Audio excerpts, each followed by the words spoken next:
اب وہ نکات یہ ہے جب فیصلہ ہے تو پھر اب کیوں پاکستان تحریک انصاف جو پھر مخالفت کر رہی ہے؟ دیکھیں ان کو یہ خدشہ ہے کہ شاید اگر کچھ دیکھیں نا ڈیرہ اسماعیل خان، یہ اگر آپ دیکھیں، اگر آپ نقشہ اگر آپ تھوڑا سا اس پر جائیں تو وہ بالکل ریڈ بلنک کرتا ہے، بڑا امپورٹنٹ ہے۔ اگر آپ ماضی کا ریکارڈ اٹھا کے دیکھیں تو آپ کو اندازہ ہوگا کہ ایسے مقامات ہیں جہاں پر دہشت گردی واقعات ہوتے رہے، وہاں پہ جو مقامی تنظیمیں بنی جن کو لکھ کر دیا گیا دیگر را کے ساتھ، بی ایل اے کے ساتھ، دیگر بلوچستان، یہ افغانستان، آپس میں ایک دوسرے سے لنک کر دیا گیا، ایک دوسرے کو سپورٹ کرتے ہیں، آپس کے ان کے اختلافات بھی ہیں، کہیں پر یہ بھی جو ہے وہ، اب میں کیا آپ کو چیزیں سامنے کھول کے رکھوں، کہیں نہ کہیں یہ بھی لنک کرتے ہیں،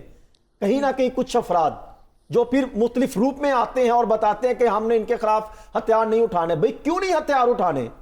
جو دہشت گردی کو سپورٹ کرتا ہے ان کے خلاف بھی ایکشن ہونا چاہیے۔ یہ یہاں پر کوئی معافی نہیں ہے، کسی کے خلاف کسی کو جو ہے وہ قانون اور میرٹ سے بالا تر نہیں رکھنا چاہیے۔ دیکھیں جو عزم استحکام کے حوالے سے جو آپریشن لانچ کرنے کا فیصلہ ہوا ہے، ابھی تو فیصلہ ہوا ہے اور آگے اس میں ہے کیا کیا، چند ایک نکات آپ کے سامنے رکھتا ہوں۔ نمبر 1، شورش زدہ علاقے جو واقعی جہاں پر جو میں نے بھی آپ کو بتایا، جس میں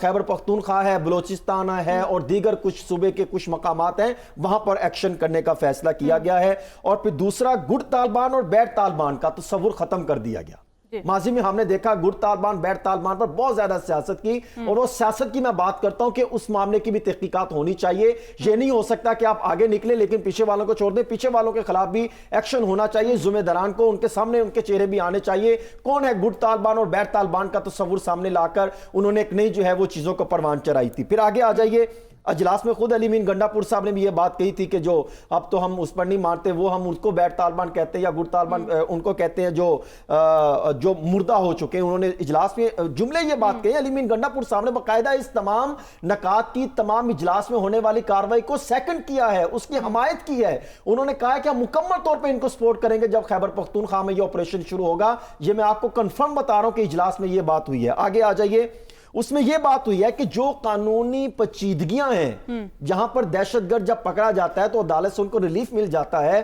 انہوں نے کہا ان کو ختم کریں گے، یعنی قانون میں کچھ ترامیم ہوں گی اور وہ بھی پارلیمنٹ سے ہوگی اور وہ بھی پارلیمنٹ میں آئیں گی، وہ بھی کیبنٹ کے اجلاس میں آئیں گی، اور اس میں یہ بڑی اہم ترامیم، یہی وہ پوائنٹ ہے کہ جب جو دہشت گرد پکڑے جاتے ہیں یا ان کے سہولت کار پکڑے جاتے ہیں تو جب عدالتوں میں پیش کر، عدالت کہتے ہیں ان کے خلاف ہمارے پاس کوئی ایویڈنس نہیں ہے اس لیے ہم رہا کر، 2-4 کیس سامنے داتا دربار والا کیس اٹھا کے دیکھ لیں، آپ نے ان کو سہولت کار ان کو جو پکڑے تھے ان کو آپ نے رہا کر دیا۔ یہاں پہ قانون سازی مست ہے۔ ان تمام سیاستدانوں کو تو آج پارلیمنٹ میں یہ بات کرنی چاہیے تھی، قانون سازی کریں کہ جو دہشت گرد ان کا سہولت کار پکڑا جائے گا ان کو پایہ تکمیل تک پہنچائیں گے، ان کو سزا ہوگی، ان کو رہائی نہیں ملے گی، یہ جو ہے قانون سازی ہونی چاہیے۔ اس پر وہ بات کرتے، اس پر تو کوئی بات نہیں کر رہا۔ پھر آگے انہوں نے کہا کہ دہشت گردی کو ختم کرنے کے لیے مضبوط اور مربوط طریقہ کار کو واضح کیا جائے گا، اس کے باقاعدہ تمام افراد کو آگاہ کیا جائے گا، پارلیمنٹ کے اندر کچھ آف دی ریکارڈ کچھ آن دی ریکارڈ ہر چیز سامنے آئے گی۔ اور پھر ایک اور چیز جو بہت امپورٹنٹ ہے کہ دہشت گردی کا ہر طرح سے ڈیٹا جو ہے اس کو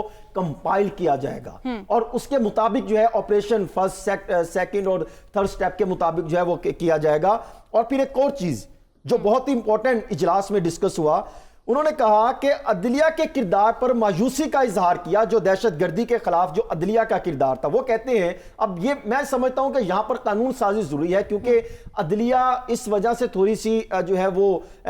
ہوتے ہیں، کیونکہ کوئی بھی اگر آپ کیس اٹھا کے دیکھیں وہ تو ان کو بھی دھمکی لگا سکتے ہیں کہ بھئی ہم تمہیں نہیں چھوڑیں گے، تو وہ ڈر کے خوف کی وجہ سے وہ کہیں نہ کہیں جو ہے وہ فیصلہ ان کے حق میں دے سکتے ہیں۔ لیکن یہاں پہ قانون سازی ہونی چاہیے، جو جج ہیں جو جہاں پر کیس چلنا ہے وہ مکمل طور پہ خفیہ رکھا جائے، کیونکہ اس طرح کے کیس کو اوپن نہیں کیا جا سکتا۔ یہ بڑے سینسیٹیو سے کیس ہوتے ہیں، بڑے سینسیٹیو معاملات ہوتے ہیں، ان کو جتنا خفیہ رکھتے ہوئے فیصلے کیے جائیں گے اتنا مناسب ہوگا۔ یہ وہ معاملات ہیں جو پارلیمنٹ میں اٹھانے چاہیے تھے اور اس پر جو ہے یہ اپوزیشن اس پر سٹینڈ لیتی کہ یہ معاملے آنے چاہیے تھے۔ باقی اس سارے معاملے کی جڑ کہاں سے شروع ہوتی ہے؟ سمگلنگ، کرائم، منشیات، جن چیزوں کا خاتمہ کریں گے۔ یہ بھی اجلاس میں ہو گیا۔ اس سے پہلے بھی ہم نے دیکھا اجلاس میں یہ فیصلہ ہوا، محسن رضا نقوی صاحب نے بھی شروع کیا، اس سے پہلے بھی نگران سیٹ اپ میں شروع کیا۔ اس کو پایا تکمیل تک پہنچانا ہر صورت ضروری ہے۔ جب یہ سارے معاملہ پہنچیں گے اور پھر جو ہے ہم دیکھیں گے کیسے را بی ایل اے کو اور ایل ایل اے کو کس طرح جو ہے آپس میں سپورٹ کرتے ہیں، کس طرح افغانستان کے معاملات یہاں پر آتے ہیں،